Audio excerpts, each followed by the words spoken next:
Hello दोस्तों। आज इस वीडियो में हम बात करेंगे भारत में चिकित्सा यानी डॉक्टर्स की लापरवाही पर क्या कानून है और उस कानून की प्रक्रिया क्या है। दोस्तों, भारत में हर साल लगभग 52 लाख चिकित्सा चोटें दर्ज की जा सकती हैं और देश में 98,000 लोग चिकित्सा लापरवाही के कारण एक साल में अपनी जान गंवा देते हैं। यह बिल्कुल महत्वपूर्ण है कि रोगी अपने अधिकारों को जाने और चिकित्सा लापरवाही के खिलाफ कैसे लड़ें। न्यायालय भी पीड़ित रोगियों को अनुकरणीय मुआवजा देते हैं। 2015 में माननीय सुप्रीम कोर्ट ने एक ऐतिहासिक फैसला सुनाया और एक युवा पीड़ित को सम्मानित किया जिसने डॉक्टर की अक्षमता के कारण अपनी आंखों की रोशनी खो दी थी। उसे माननीय सुप्रीम कोर्ट द्वारा 2 करोड़ रुपए डॉक्टर से दिलाने का आदेश दिया गया।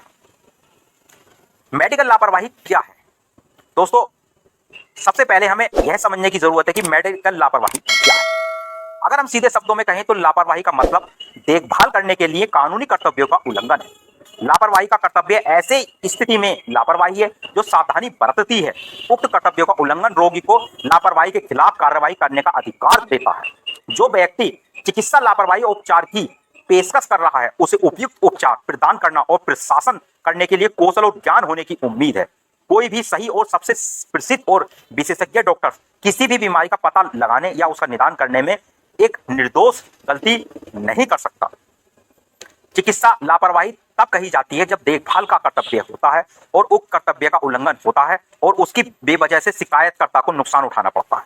चिकित्सकीय लापरवाही के मामले पार्टी का एक कानूनी कर्तव्य यह है कि वह पार्टी की उचित देखभाल के लिए अपने कर्तव्य के दायरे के पूर्व के आचरण में शिकायत करने के कारण व्यायाम करने के लिए शिकायत करता है।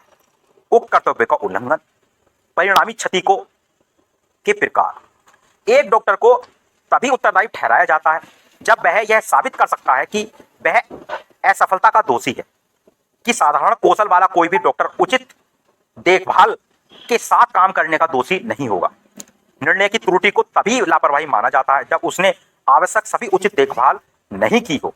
डॉक्टर से अपेक्षा की जाती है कि वे देखभाल के सामान्य कौशल का प्रयोग करें। यदि आप एक चिकित्सा लापरवाही के मामले से पीड़ित हैं तब आप क्या करें? यदि आप चिकित्सा लापरवाही से पीड़ित हैं तो आप एक सिविल सूट या आपराधिक मुकदमा दायर कर सकते हैं।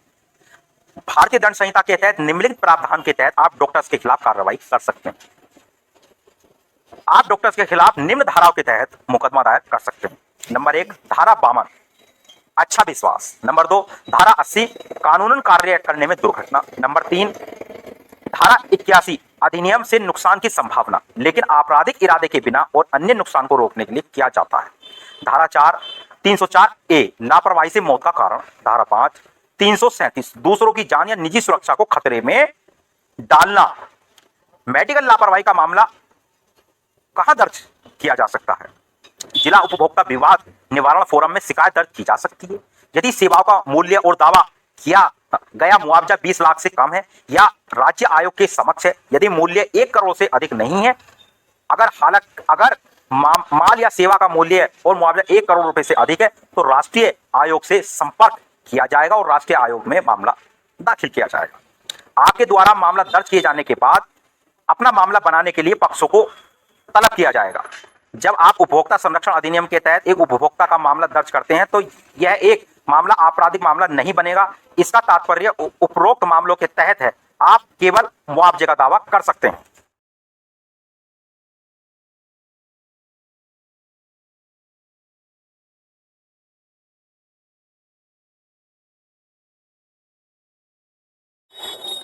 लापरवाही साबित करना।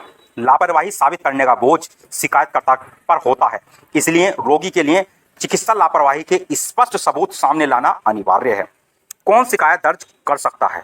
एक उपभोक्ता या कोई भी मान्यता प्राप्त उपभोक्ता संघ यानी स्वैच्छिक उपभोक्ता संघ एक उपभोक्ता शिकायत दर्ज कर सकता है।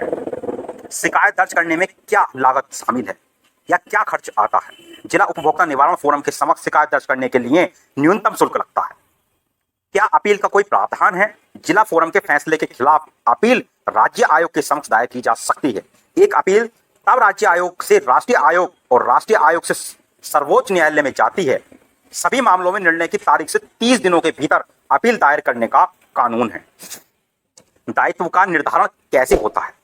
जब शिकायतकर्ता एक लिखित शिकायत दर्ज करता है तो शिकायत स्वीकार करने के बाद फोरम विपरीत पक्ष को एक लिखित नोटिस भेजकर लिखित जवाब 30 दिनों के भीतर प्रस्तुत करने के लिए कहता है। इसलिए उचित जांच के बाद फोरम पूछताछकर्ताओं, विशेषज्ञों, साक्ष्यों, चिकित्सा साहित्यों और न्यायिक निर्णयों के रूप में एक हलफनामा दाखिल करना या साक्ष्य के उत्पादन के लिए पूछेगा। आपको मेडिकल लापरवाही के मामले में कैसे आगे बढ़ना चाहिए? दोस्तों, सबसे पहले आपको सभी मेडिकल रिकॉर्ड को इकट्ठा करना होगा और संकलित करना होगा। मेडिकल काउंसिल ऑफ इंडिया के दिशा निर्देशों के अनुसार रोगी को नियुक्ति के दिनांक और समय से 72 घंटों के भीतर अपने सभी मेडिकल रिकॉर्ड प्राप्त करने चाहिए। एक चिकित्सा लापरवाही के मामले से लड़ने के दौरान आपको चुनौतियों का सामना करना पड़ सकता है, जैसे कि एक शिकायतकर्ता डॉक्टर्स की लापरवाही साबित कर सकता है, या एक योग्य वकील कैसे प्राप्त कर सकते हैं। योग्य वकील से आप सलाह मशवरा लेकर के उस डॉक्टर्स के खिलाफ आप मामले को आगे बढ़ा सकते हैं। चिकित्सकीय लापरवाही के लिए सजा। भारतीय दंड संहिता की धारा 304A के तहत 2 साल की सजा या जुर्माने या दोनों के साथ दंडित किया जा सकता है। और कुछ मामलों में डॉक्टर्स की लापरवाही के दौरान हुई मृत्यु पर आपके रोगी के जो नुकसान हुआ या रोगी की अगर मृत्यु हो जाती है, तब आप डॉक्टर्स के खिलाफ धारा 304 के तहत भी FIR दर्ज करा सकते हैं। भारतीय दंड संहिता की धारा 80 और 88 में डॉक्टरों के बचाव भी शामिल है। दोस्तों, अगर मेरी वीडियो आपको पसंद आई हो और वीडियो को लाइक और शेयर जरूर करें।